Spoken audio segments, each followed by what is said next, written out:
Do you want to advance your skill in Microsoft Word? Then you're at the right place. Stay till the end of this video, because by the end of this video, we are going to be seeing the 10 tips and features you should know. So do not forget, hit that subscribe button, because I'll be dropping more tips and hidden features you should know in order to advance your skill in becoming a professional in Microsoft Word. Alright guys, so let's roll in. First, we are going to be starting with the dummy text, which is the random text and that of the lorem ipsum. First, the random text, I'm going to put him in my equal to first, then I put in rand, open my bracket. I'll be putting the number of paragraph and the number of lines, which is 4 and 5. Then I close my bracket, then I hit the enter key. This is it. Now I just had my random text. Now how about the lorem ipsum? I'm just going to delete this. Then I put in my equal to first, then I type in lorem, open my bracket, put in the number of paragraph and the number of lines, close it, and then I hit the enter, and this is it. I just had dummy text. All right, so this is how we can actually go about with our dummy text. Now next is the hidden text. How can we actually hide our text and also to unhide our text in Microsoft Word? First, I'm just going to highlight. I'll be highlighting this part. This is the part I wish to hide. Then I just click on Ctrl D or Command D if you are using Mac.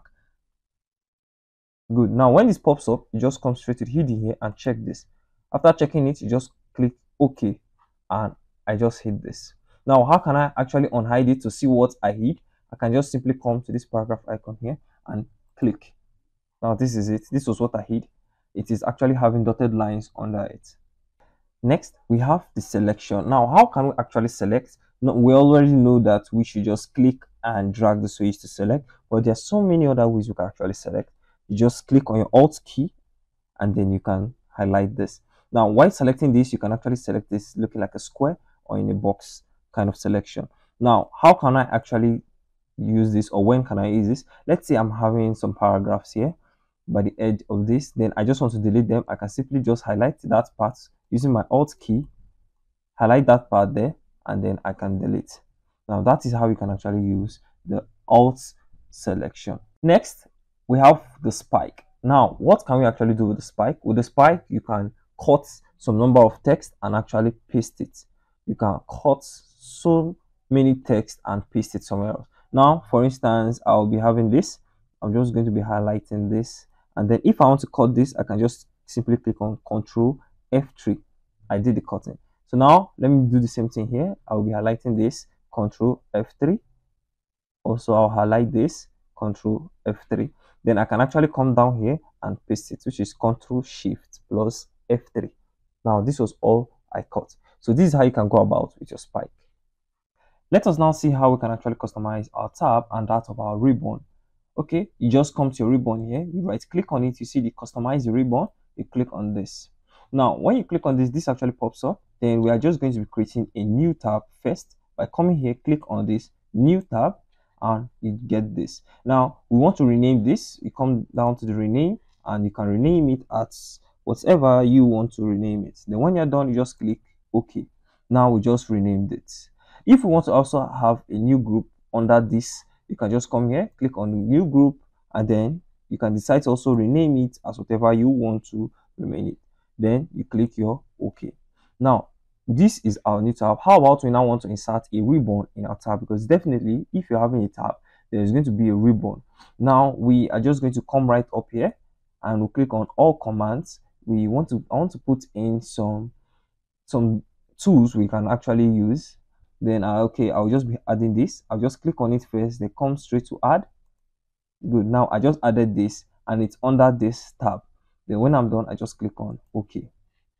Good. Now this is it right here. I'll just click on my new tab and this is it. So this is how you can actually create a new tab and a ribbon. Let's say we now want to remove it. You can just simply come back to your ribbon, right click, and then come to customize the ribbon.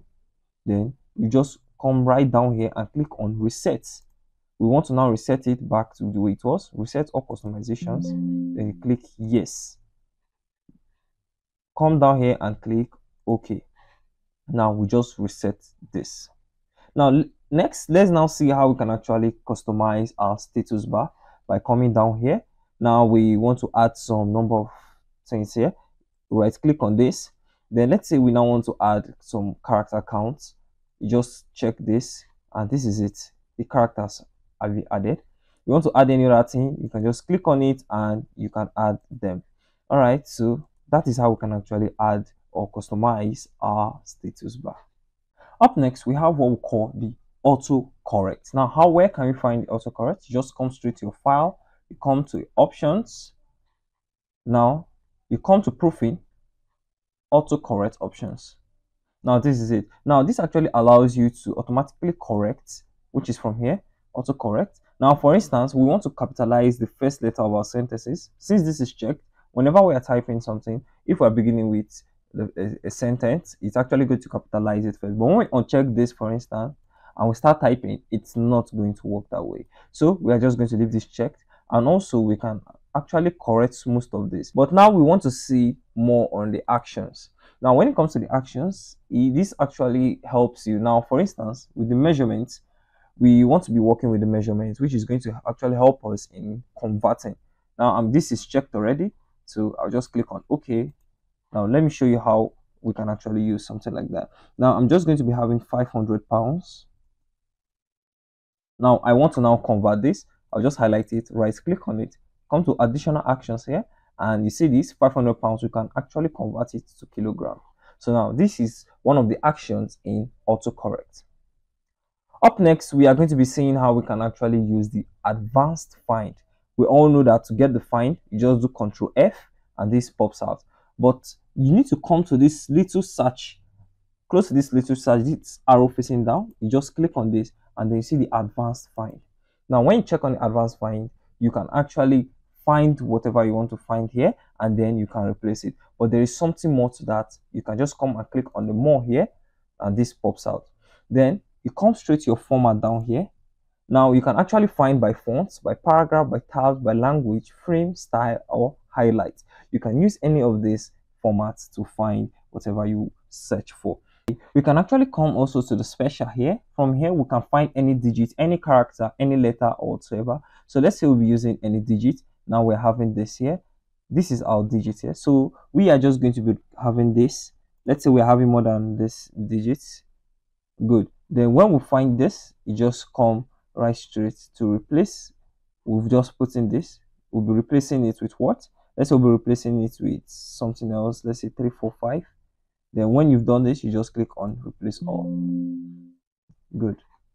Now let's see if it actually worked. Now I'm scrolling up there. Now this is it. It actually worked here. This is the 3, 4, and 5. So this is how we can actually use the advanced find in Microsoft Word.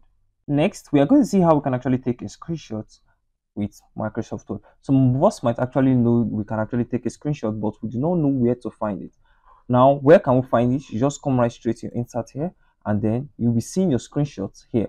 Now, when I click on this, then I can take a screenshot of my desktop. With this, then I can just highlight the part I want. Let's say I want this part. I can just highlight this, and it will just bring it right here. So this is how you can actually take a screenshot in Microsoft Word. Next, let's see how we can actually read aloud. You just come right straight to your review. If you want to actually read every single thing you're having in your Word document, then you come straight to read aloud here and click. Wherever your cursor is, that is where it's actually going to start the reading from. So if you want to stop this, you just come and click on your document. Click anywhere in your document, it's actually going to stop it. So this is how you can actually read aloud in Microsoft Word.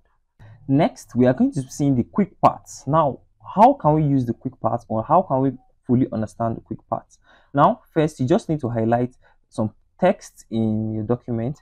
Now, after highlighting it, you just come right straight to your inserts. You see the quick parts right here. Now, with these quick parts, we can actually save this particular text we highlighted. Then, how can we do that? You come straight to your auto text, you click on it. You see, save selection to auto text gallery. You click on it, and this pops up. Then I'm just going to name it as whatever I wish to name it. Then I click on OK. Now I just saved what I just highlighted in my document. So next time, if I wish to use it, I could just come straight to my quick part, auto text, then I see it right here. All I have to do is to just click on it and it will be added. So this is how we can actually use the quick parts. Next, we are going to be seeing something else. Now, for instance, we want to actually make all of this in uppercase, which is capital letters. You can come right straight to this arrow facing down here. You just click on this and we can change it to uppercase.